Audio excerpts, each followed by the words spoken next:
E aí galera do YouTube, tudo bom com vocês? Espero que sim. Hoje nós vamos falar sobre um projeto de Goiânia que a gente tem e deu alguns problemas lá, a gente levou ali 6 horas para identificar esse problema e vocês em algum momento podem passar por isso, tá?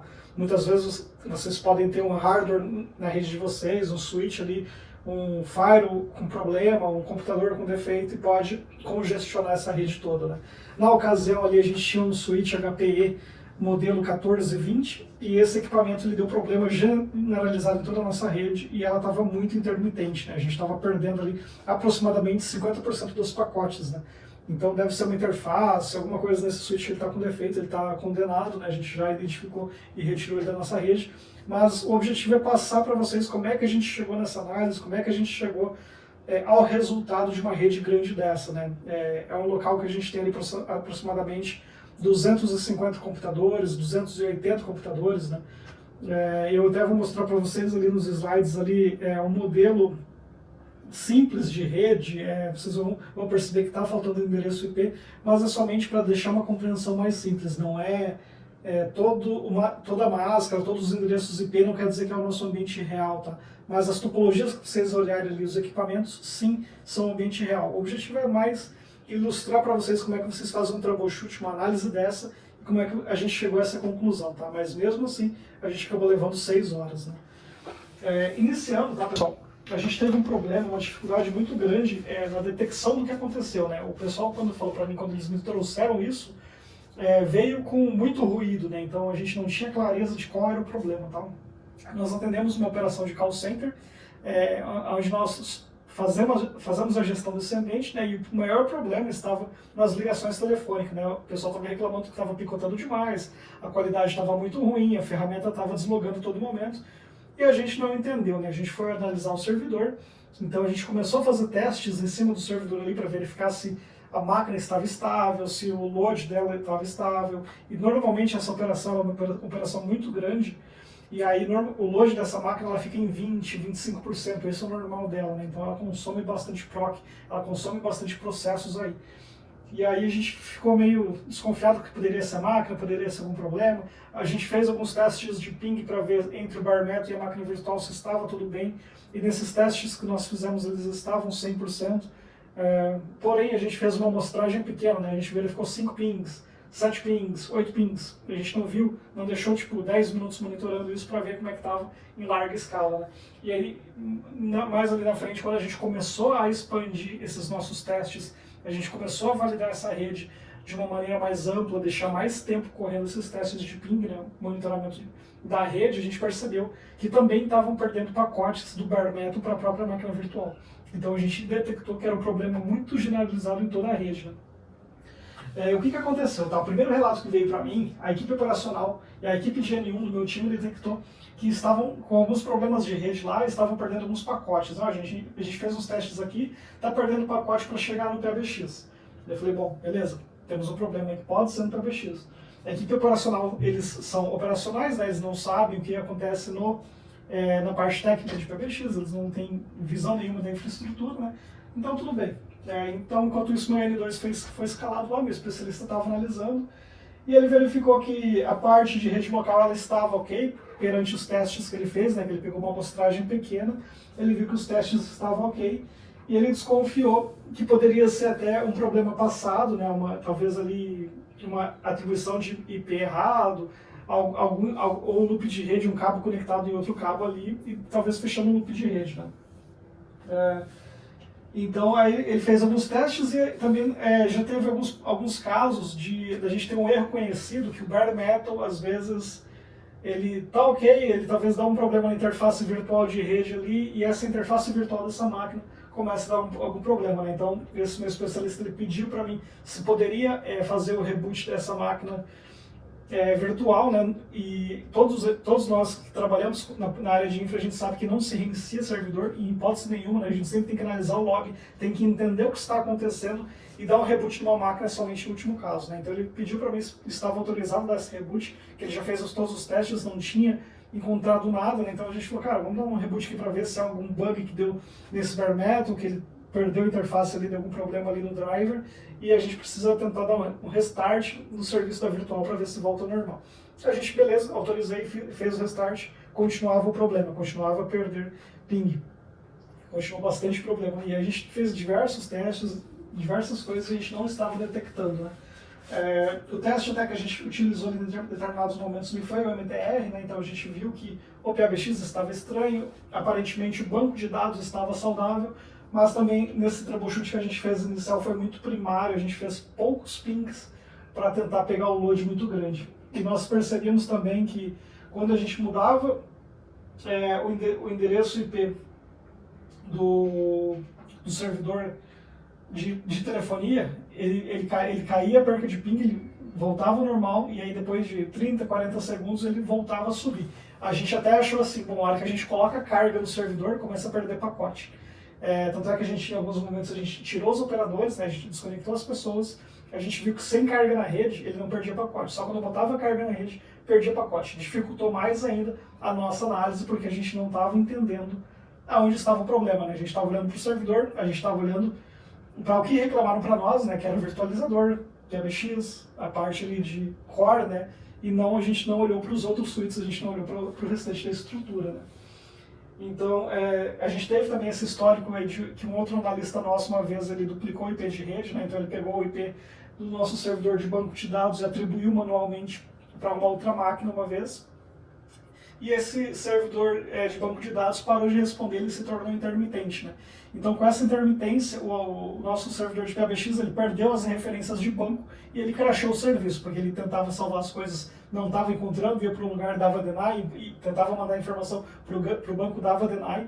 Então, como segurança, é normal o serviço crashar, porque ele não está encontrando o banco de dados para fazer as requisições. Se ele não está encontrando o banco de dados, os dados estão se perdendo, ele precisa encerrar o serviço para parar de continuar a perder dados, né? Então ele crashou.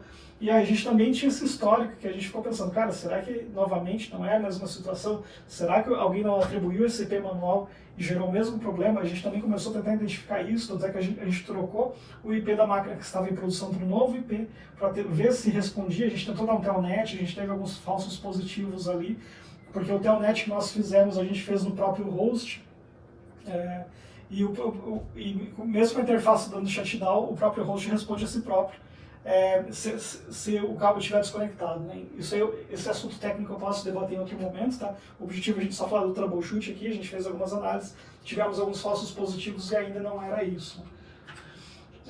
Trocamos os IPs conforme eu falei, e aqui está um pouco do nosso desenho de rede, né? Da nossa topologia propriamente dita, tá? Eu vou falar brevemente aqui, eu espero que vocês consigam ver o meu mouse. Então nós temos ali basicamente 4 links, 2 de internet e 2 links de MPLS, tá bom?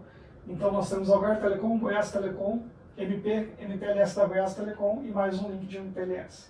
Nós temos 4 links, 2 switches, 2 firewalls, desculpe, um switch core e mais 4 switches de distribuição. Os links de internet entram na porta 7 e 8 do switch core. Eles entram numa VLAN específica, VLAN 10 e VLAN 20, para a gente poder distribuir depois esses 2 links em load balance, ou na verdade ali em HA, né? Se um dos firewalls cair, o outro continua funcionando e ele vai assumir o novo endereço IP, a nova interface ali que estava funcionando do equipamento que cair, né? Então a gente tem uma segurança, um HA de firewall, porém a gente não tem um HA de switch core, que na época o comprador, a pessoa que a gente solicitou para comprar, ele não comprou o equipamento certo, ele comprou o modelo errado, não dava para fazer stack, e sem fazer stack a gente não conseguia reutilizar a mesma tabela de roteamento, né? Então com isso a gente achou mais viável fazer um backup do switch, e o comprador ele fez a compra de 2 switches do mesmo modelo, porém não tinha stack. Então a gente fez um backup de um switch, aplicamos esse backup no outro switch, que seria o de redundância, a gente deixou guardado e informamos ele. Se um dia queimar o seu switch de produção, você saca ele, coloca outro switch de backup e na mesma posição dos cabinhos vai funcionar tudo normal. Porque os 2 switches eles são iguais, eles estão configurados, a gente só não conseguia colocar os 2 em paralelo para funcionar 100% ao mesmo tempo, porque eles não conseguiam compartilhar a mesma tabela de roteamento. Foi uma solução que a gente conseguiu fazer para poder utilizar o mesmo equipamento que tinha, já que foi comprado errado, foi feita uma aquisição errada, sem a possibilidade do stack. Voltando ali, então a gente recebe os dois links de internet, os dois links de MPLS, e todos esses links, né, eles vão para as caixas de firewall pela porta 1 e 2 pela porta 1 e 2 do nosso switch core, tá bom? Toda essa comunicação que acontece dos firewalls para o switch core, eles vão por uma rede stub que foi definida na VLAN 500. Eu não vou me aprofundar nesse vídeo sobre rede stub, o que é uma rede stub, como é que configura, porque não é objetivo, mas se você puder dar uma pesquisada depois, ou posteriormente aí, se eu fizer esse vídeo, eu vou adicionar nesse aqui para a gente poder ter o complemento disso, tá bom? Mas aí não vou falar sobre essa parte técnica nesse momento, e ok. Aqui estão as nossas conexões, tinha algumas antenas Wi-Fi conectadas na porta 3, na porta 14, e a gente tinha os switches de distribuição que vai da porta 15 até a 18. E aí já tinha passado umas 3 horas, a gente fez todos aqueles testes, não tinha encontrado nada, a gente já não sabia mais o que fazer, o que detectar. Eu estava quase desistindo, falei, cara, eu não sei. Tanto é que quem fez essa primeira instalação dessa estrutura fui eu. Eu fiz já faz uns 2 anos, então hoje a gente está em 2023. Eu devo ter feito essa instalação lá por volta de 2020, 2021, tá? Em meados de 2021. Depois disso, houve mais 2 viagens ou 3 viagens da minha equipe de TI para essa localidade, e eles já fizeram algumas mudanças, alguns ajustes, e esse layout que eu tenho aqui, ele já não é mais o 100% atualizado. Eu falei, pessoal, vocês têm que ver o que vocês fizeram, o layout que eu tenho é esse, se vocês fizeram alguma modificação grande eu preciso saber.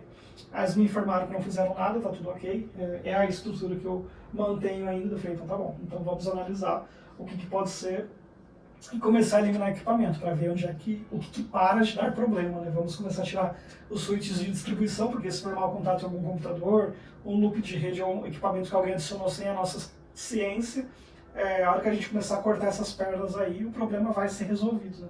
E a gente começou por cima, né? São todos switches gerenciáveis. A gente acessou o primeiro switch, cortamos a porta 48, desculpa, a gente desconectou, na verdade não a 48, se a gente desconectasse a 48 aqui, a gente ia perder acesso ao equipamento, então a gente desconectou a porta 15. O problema continuava, depois a gente desconectou a porta 16, o problema continuava, desconectamos a porta 17, o problema continuava.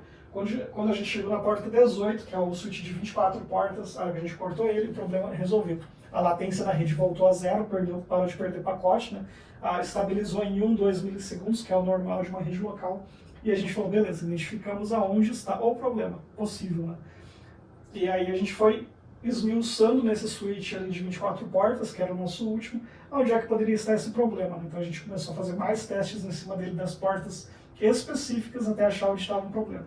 E a gente descobriu daí que dentro desse switch de 24 portas, na porta 17, tinha uma outra operação rodando, e nessa operação rodando, ele tinha um switch lá não gerenciável, o HP 161420, que ele tinha comprado para quebrar um galho em um momento lá, tal, e esse switch ficava até no chão ali, às vezes o pessoal tropeçava, enfim, estava com alguns problemas nele. O analista depois me reportou que já tinha tido um problema, ele retirou da tomada, colocou de volta, voltou a funcionar. Só que nada desse histórico a gente teve nessa parada, né? Faltou todo esse histórico para nós, para agir com mais velocidade. Então a gente teve um troubleshoot aí de 6 horas, que na verdade era um switch que estava com defeito, e a gente não sabia. A gente teve que fazer um monte de análise, entender um monte de coisa. A gente estava pensando que era um problema de servidor, pela estrutura que aconteceu, né? E na verdade era somente um switch que parou a rede toda. E aí possivelmente esse switch ficava mandando pacotes para outros locais, né? E aí, igual eu falei, quando eu tirava a carga da rede, quer dizer que ele parava de enviar broadcast para todo mundo, né? Porque ele não estava loucão, já que não tinha quase pacote, ele ficava quieto. A hora que você botava a carga na rede, ele disparava broadcast para todo mundo, ferrava a rede toda ali, enfim. A gente desativou esse switch HP 1420, e o problema foi 100% resolvido. Então fica a dica para vocês, tá? Se vocês tiverem algum problema na estrutura deste porte, com essa característica de perder muito pacote, isso que, só salientando, tá? Eu tinha políticas de Snapping Tree em todos eles ativos, tá? Então todos esses caras aqui estavam com o Snapping Tree ativo, esse cara também estava com o Snapping Tree ativo, tá bom? Então assim, se alguém fechasse o loop de rede em um desses caras aqui ia travar a porta, tá? Tava bem configuradinho, enfim, eu não me lembro nesses mínimos detalhes, porque já faz um tempo que eu estruturei essa rede, mas estava muito completa, estava muito boa para dar algum problema. Tanto é que esse switch mal configurado, na verdade que deu defeito, né? Ele não derrubou a rede toda porque tinha algumas proteções ali, tá? Mas foi difícil detectar e um tempo hábil, e ainda mais que o diagnóstico veio, que a gente esteve olhando para o servidor no primeiro momento. Até a gente entender que era um outro device que estava alocado em um lugar irregular, e enfim, a gente demorou um tempo para detectar isso aí. Mas fica a dica para vocês, tá bom? Então sempre olhem para os dispositivos de rede e principalmente para o que não for gerenciável, tá? Se você tem um cara lá na tua rede que ele não é gerenciável, verifica se ele está bem, verifica a integridade dele. Perca de pacote, problema de rede louca, assim, de cair tudo. Normalmente pode ser um equipamento que deu um defeito físico nele, um defeito físico nesse equipamento, você não consegue fazer essa correção, né? Você vai ter que realmente ir desconectando coisa por coisa e separando os problemas para você entender em qual dispositivo pode ter esse problema. Às vezes pode ser manter um Wi-Fi que tiver esse defeito, às vezes pode ser um computador lá na operação que dá um problema desse, e até você achar o que você leva muito tempo, né? Então, saber onde olhar no primeiro momento é a coisa mais importante, tá bom, pessoal? Muito obrigado, esse vídeo fica por aqui.